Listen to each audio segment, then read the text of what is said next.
Namaste. Welcome back to Yoga with David. Today we're going to look at headstand number 2, Sirsasana B, which also is called tripod headstand. Now, balancing on your head, depending on your physical ability, depending on your advancement in your yoga practice, it can be a big thing, or if you're beginners, it can be a little scary. If you're an intermediate person, it can be just right for you. If you're advanced practitioner, it may be a piece of cake for you. So depending on where you are in your practice, I'm going to try to cover as much as I can so that all of you have something to take away from this. All right? So, excuse me. So balancing on your head, you want, as always, practicing any pose, you want your body to be warmed up. Yeah.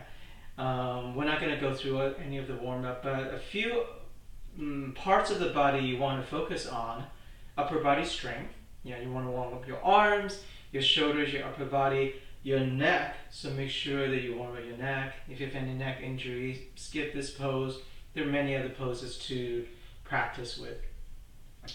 And then you also want to warm up your core, because that's how you're going to come up. Okay, I'm going to get right into it. Come to your all-fours position on your mat. You're going to bring your head down to the floor, to your mat. So if your mat is not very thick, very thin mat on a hard surface floor, you may want to fold your mat so that your head is padded nicely. Right? But this mat is very thick, so I'm just going to leave it the way it is. Spread the fingers wide, shoulder width apart. Come into your all-fours position. Take a deep breath. And then on the exhale, engage your belly, begin to bend the arms, and then place the crown of the head down to the floor. Now, very important, not your forehead, but the crown of the head. Feel free to roll a little bit so that you can really feel and find the really top of your head here. And then this part is very important. Slide your hands down until you see all 10 fingernails, not just parts of your hands, but your fingernails, because you want to build an even triangle shape here. And then from there, tuck your toes down, stretch your legs. Walk your feet forward a little bit more, and then take a downward facing dog legs. Now to just check, if this is already very much for you, a lot for you to handle, if your neck feels there's too much weight on there, then maybe don't do this pose today, and then just do this. Come back down. Shake off your head. And repeat that all over again. And if it's not the day to come up, then it's not the day to come up. You want to do this pose step by step. And maybe each day you do a little bit more, a little bit more, a little bit more. Don't jump and be too attached to the end result of the pose. Yeah. Listen to your body and see what your body is ready for. So if today is like, oh, I can do a little bit more. Step 1, step 2, very important, step 2, step 3, stretch your legs. Step 4, walk your legs forward. Those of you who are just getting to the pose, maybe try this. Bring one knee to the upper arm. Bring the other knee to the upper arm. Now this is almost like a crow pose Bakasana, but now your head is on the floor. And from here, if you're like, wow, this is way too much weight on my neck and I don't feel good, come back down, rest, and maybe repeat the first 4 steps. Those of you who can continue to go, then engage your core, lift your legs off of the arms and pull them close to your belly. Now I repeat that step again.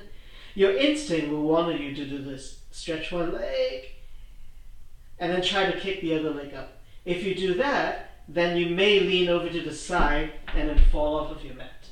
Yeah. So it's better to be patient.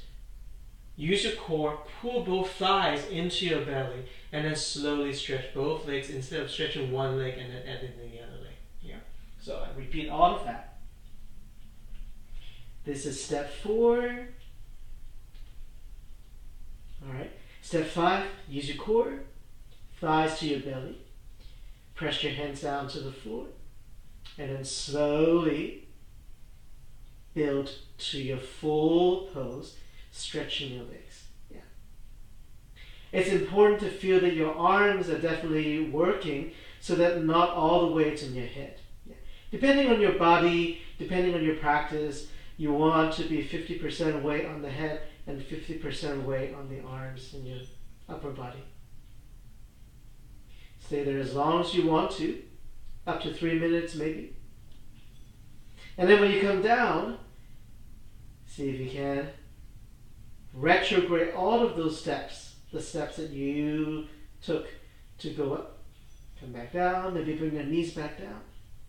And then lower your feet down to the floor. And then sit back up. With any inversion, after you come down, you don't want to rush into another thing. You want to close your eyes. You want to bring your head over heart, heart over your hips, at least for 3 to 5 breaths. Allow yourself to catch your breath. And then when you're ready, open your eyes. And then you can move on to your next pose or whatnot. That was Sirsasana B, tripod headstand. I hope that was helpful. If you like this video, please like it, subscribe for more, and if you want me to show you other poses and break them down just like what I did, send me a message and I'll do more. Alright, thanks for visiting Yoga with David.